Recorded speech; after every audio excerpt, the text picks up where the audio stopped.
person would be chosen. This time, they chose a person who has state experience, but very little city experience to be our mayor. And that's how we started the year. The next step they took was that the mayor would choose who would do the invocation at our city council meetings.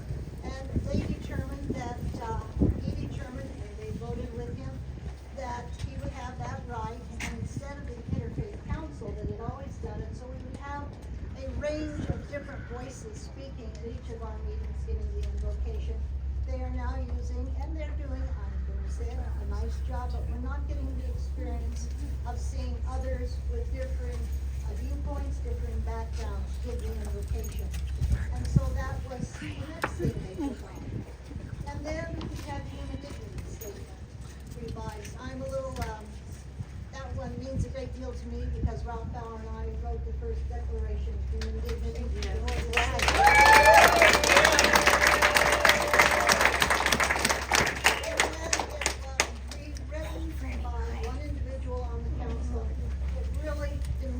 What we were trying to get across to the kind of city that we should be, or at least wanted to be. And then the next thing that happened was something that should never have happened. The flag issue. It drew lots of people, lots of speakers were down at the podium, and it didn't need to take place simply because there was already the power of the council choosing which flag would fly. So we spent hundreds of hours just discussing that. And they took it a step further. Now they want it in our charter, which is, it doesn't make sense because that is not the place for a charter amendment. And then we raised the campaign funds from $620 per person to $5,500. So now it shows that we are going to have some very powerful companies maybe in control of our city because they can make those large contributions. We also, and I think this was the most discouraging thing that was done, we eliminated several of our important committees and boards. These were they were the voice of our community. These were the people who studied the issues very carefully and then could give advice to the council on important areas. And so they eliminated the Human Relations Committee. This was a group that went out to schools, teaching children tolerance, teaching children how to accept everybody, regardless of their race or their religion or their sexual beliefs. They did a service for this community. And in this day and age, and what is happening in the world right now, there's nothing more important than this human relations. Right.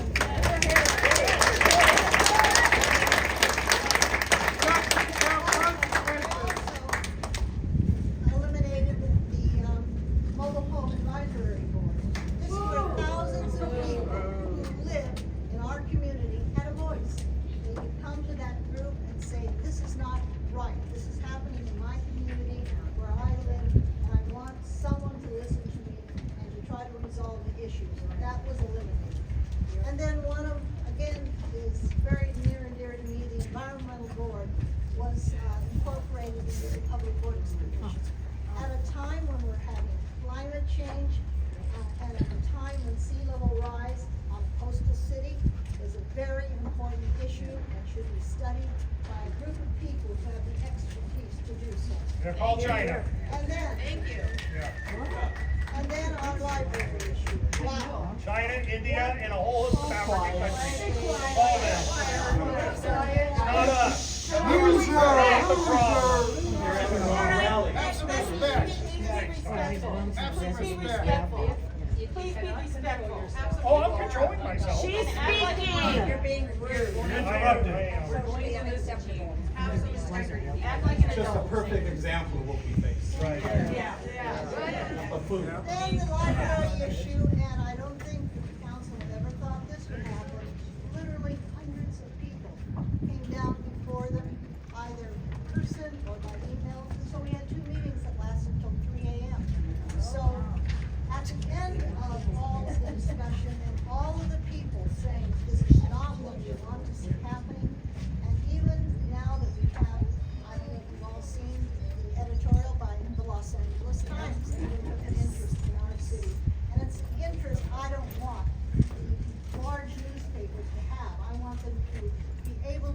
articles of the great things that this city has done and can do. That's what I want to see happen. At the end of the day, what happened is we now have, or being now started, a 21-person library group made up of all of us who wish to be on the committee to review books to determine whether there's any pornography in our children's books. Oh, I'm sorry, power to the people. That's right, and that's what you're always speaking, power to parents. Parents should be able to make that decision.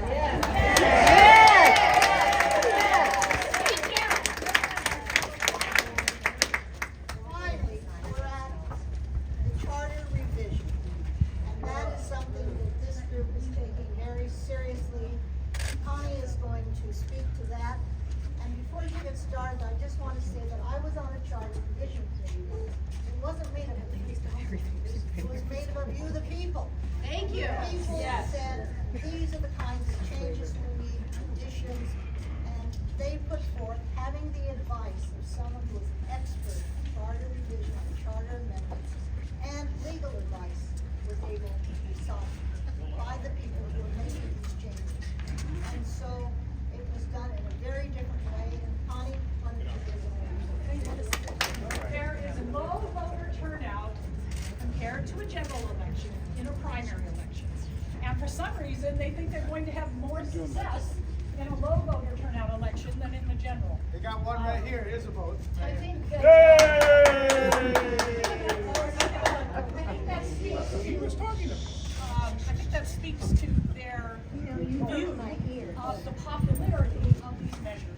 The first ballot measure could lead to voter suppression, the city running its own municipal elections at great cost. City staff has estimated that running a city election in 2026 will cost between $1.35 and $1.69 million, along with an unknown cost of providing up to 20 ADA compliant polling places. Staff said they could not estimate what that cost would be at this time.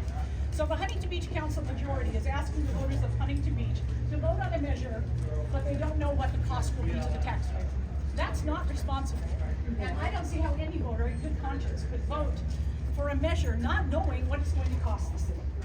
In addition, the State Attorney General and the Secretary of State have informed the council that the requirement of having voter ID at the polls is inconsistent with state laws. You know that we all have to provide ID when we register to vote, but it's inconsistent with state law to require it in a polling place.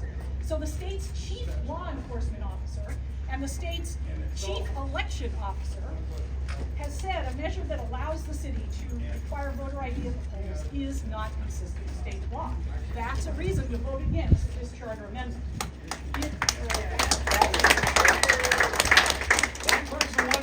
The Attorney General and Secretary of State went on to say that if the city put this charter amendment on the ballot, they stand ready to take appropriate action to ensure voters' rights are protected and state election laws are enforced. Sounds like another expensive lawsuit to me, and more waste of taxpayer. In their letter to the council, the ACLU attorneys remind us that research over the last 10 years has consistently shown that voter ID reduces turnout for voters of color, voters with disabilities, and the elderly. There is no problem with voter fraud in Huntington Beach. That's right. I mean, in 2022, the 4 council members who put this measure on the ballot got elected, didn't they? Not our choice, but that was a little. This is an expensive, wasteful solution in search of a problem and needs to be voted down. That's right.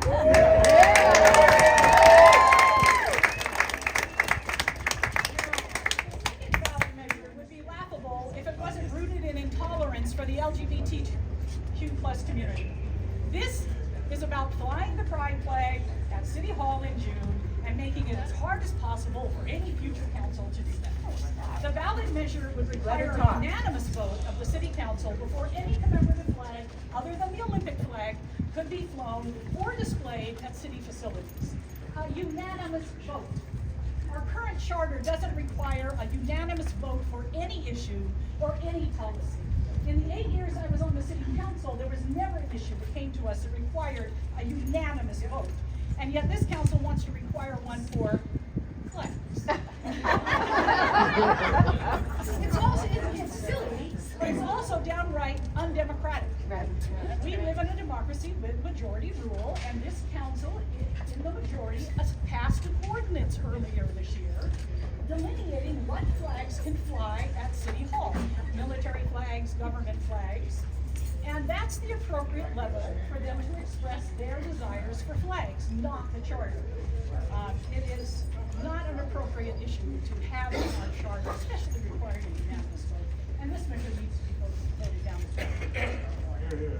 The third charter ballot measure is the least offensive, but does include a change in how council meetings can be canceled by allowing the mayor to cancel a council meeting. We've seen several meetings canceled this year when there hasn't been a quorum. The current charter provides a mechanism for council members or council meetings to be canceled, and it's working. This change just represents a power grab. So for these reasons and more, we are asking Huntington Beach voters to vote no on all 3 of the charter amendments.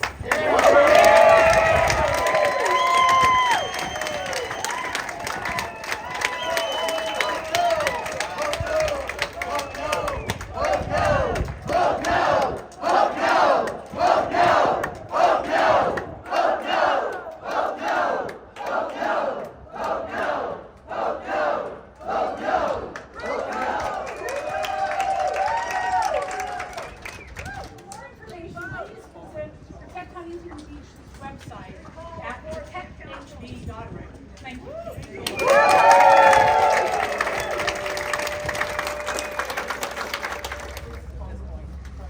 I know the flag is too big.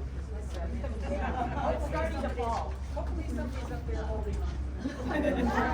Yes, sir. Yeah, Michael. So the group is organized. You're with the Orange County right now. Yes. It's organized to both department. Things can be organized, engaged with activity beyond that. All right. Are there plans to be organized and be with the committee beyond today? Beyond that March, yes. Yes, and why don't you explain? Hi, I'm Jack Goodman from Huntington Beach.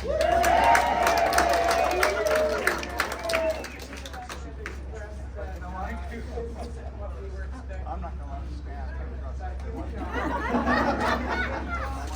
So, we have no ambition or desire to go beyond March 5th at this time. But from previous residents dedicated to this governance, so stand ready and our first one will be. Stand by.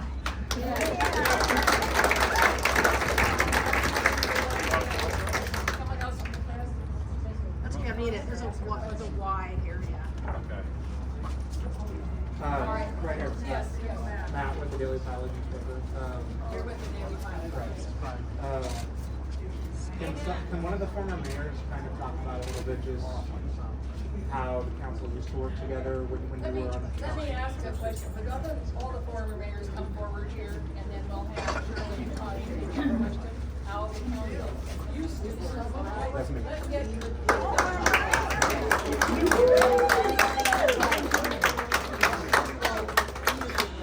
wonderful to be surrounded by good. It's wonderful to be surrounded by these people, because these are the people who fought to make this city what it is today. Thank you. Thank you.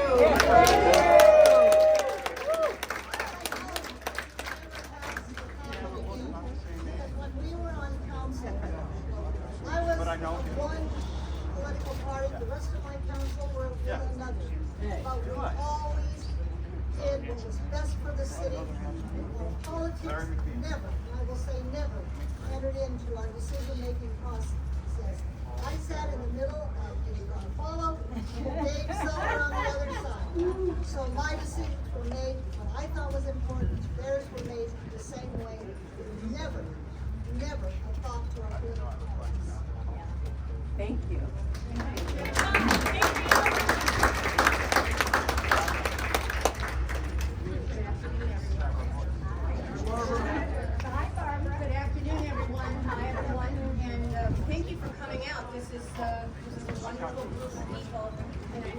great deal about what's going on. And my name again is Barbara Delglaze.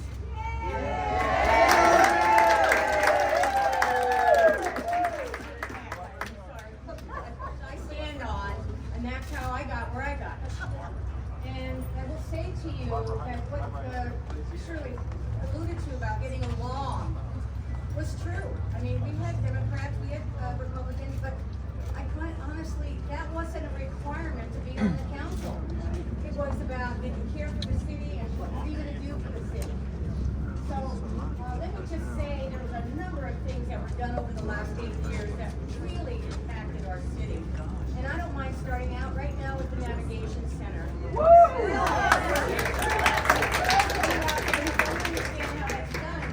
must have the county working with us. We must have the state working with us. This is something that we can't do on our own.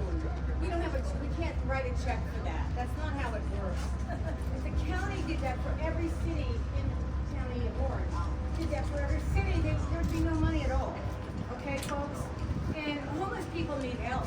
And I'm not trying to dissuade anyone from being upset because they're on the street. It is upsetting. We can do better. But to close things down after there's been a lot of investment and planning is not wise.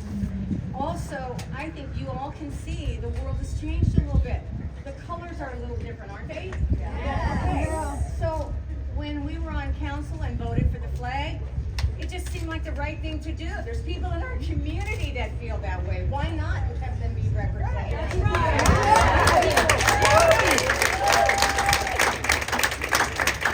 I'd like to really acknowledge Shirley Etloff because she was a part of it. She's the one who wrote it with Ralph Bauer. The human dignity statement. Thank you. Why is that a big deal? At the end of the day, people can kind of poo it. But sometimes we just need a reminder. And you all know who live here. Some are older, some are younger. But if you've lived here any time at all, you know that this city has kind of gone through ups and downs or strong points of view on certain things, and they've let other things go. And I think what has happened is the perfect council seems to show up. And I think a lot of people were just kind of getting a little bit lazy or just kind of maybe being a little, taking things for granted, and it's easy to do. Look, we live in paradise, for God's sake. And yet we do know that there's issues out there. One of my sad things that I hate to see gone is the environmental group, because this city was on the cutting edge of really making big progress. We had an employee named Antonio Graham who came in after Aaron had been here. And the reason I mention her is I remember thinking, oh, please hire somebody who's business friendly, you know what I mean, and who can be careful about the environment. And she brought in partners like UCI, who's working on such sustainable things for commercial building and housing. And so we partnered with the Huntington Beach Chamber of Commerce and did a sustainability contest. People came into the city, they could improve their windows, their roof, whatever they wanted to do. All I'm saying, folks, that's what I think has what's upset people, because to them, that's what the city is about. Cutting away the commissions or cutting away the meetings that were held, that's what unity does. That's what community builds. And, Jill and I served on different things together, and there's the Parks Commission. Oh my gosh. I met a man the other day at the beach. I'll just be real quick with this one, but he said, I hated you. And I go, oh gosh. I said, why? Oh, what's going on? Don't blame him. He's lived right across the street from 17th Street Park. And I understood his concern. Yes, I would have probably felt the same way, but I will tell you proudly why I voted the way I did. And that's because we have we had zero at that time for our park funds. Do you realize, folks, we have 80 parks in our community? 80. Yes. And the reason Central Park, Central Park looks like it does today is because there's a group of people, 10, 20 people who have dedicated their life over the last 10 years, and probably longer because I don't know them all, yes, all the volunteers, Boy Scouts, Girl Scouts too, you guys did great. But this is what I'm saying, is the city works best when it works with its residents, when it works with the people there. Just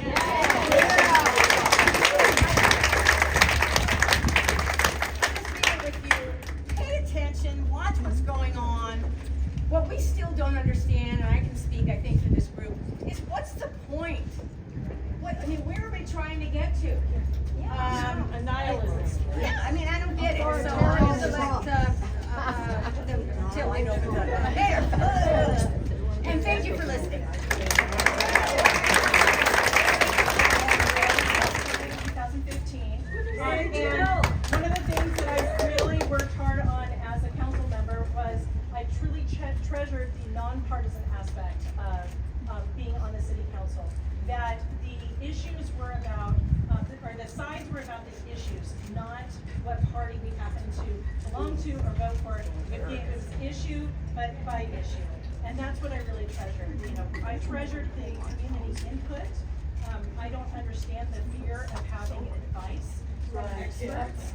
I always told my students, when it was applicable, I always remember that I might be really angry with somebody for their vote on item number 9, but I'm gonna be nice because I need their vote for item number 23.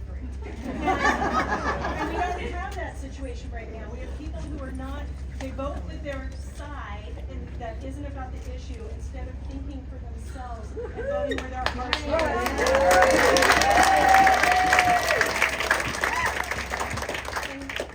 What I would like to see, I love seeing everybody here, and I'm looking forward to really working together to fight these charter amendments and bring our city back to where we are. So the issues are the sides, not the parties, not who our best friends are, but the issues. And then we can talk one by one.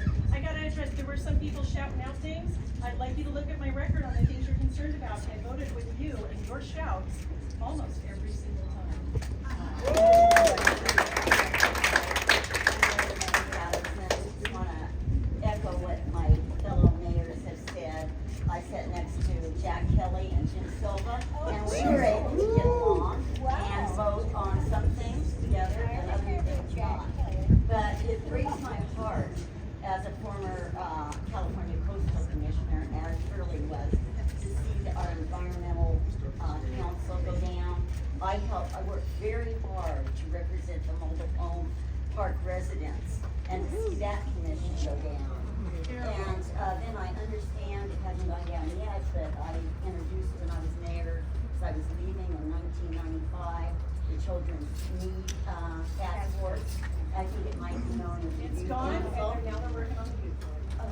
Anyway, it's really sad, and as I said, and then the big one, Grace Winchell and I both dedicated the children's library wing. We have such a wonderful disgusting.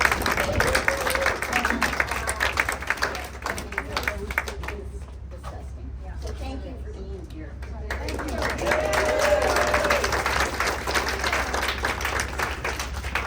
This round of comments.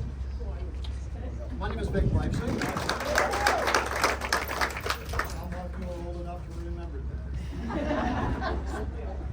To answer directly, the question was put to us prior by Matt of the pilot. There has been a tremendous change in the city council in Huntington Beach, and I fear that it's not been a good one. When many of us elected mayors were on the city council, the vast majority of votes on our city councils were 7-0 votes. The overwhelming majority of these were resolved unanimously by the city council because there was no partisanship on the city council in the era in which we served. Today, an overwhelming majority of votes on the Huntington Beach City Council are 4-3, and they're lined up in partisan fashion. And the elections for city council, I regret to say, have become significantly partisan. Back in the day that I served on the city council, I was a registered Republican. I have changed that to nonpartisanship for my electoral status, and I really wish that the city council would follow in that same tradition.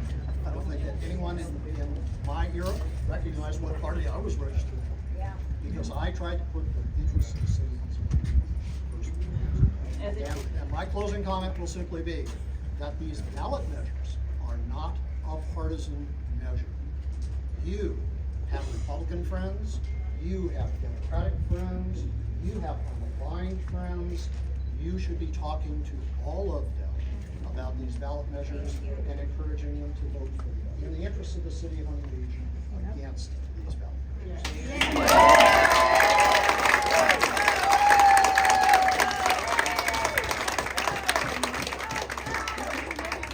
I'd like to just conclude the comments by saying against the best interests of the city, and I believe that now.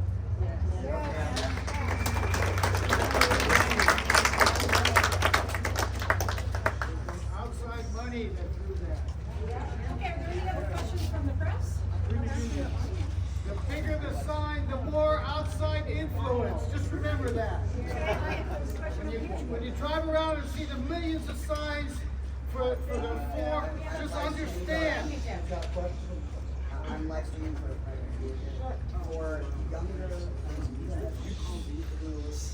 Huntington Beach residents who don't necessarily have the money to donate, but have the energy to go out and canvass. How can they get involved? Okay, so come to our kickoff. We're going to have a kickoff on. Go to Surf City Tea. 11th of November. Can you say it again? Can you repeat that? November 11th, 1 p.m. Central Park East, next to the library. Kickoff rally, November 11th, 1 p.m. Do we have any further questions from the press?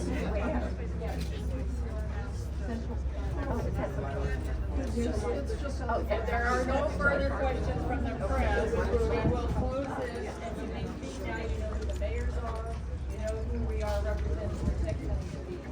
We urge you to come to 1 o'clock on Saturday, the 11th, a week from this coming Saturday, at Huntington Beach Central Park East, next to the library.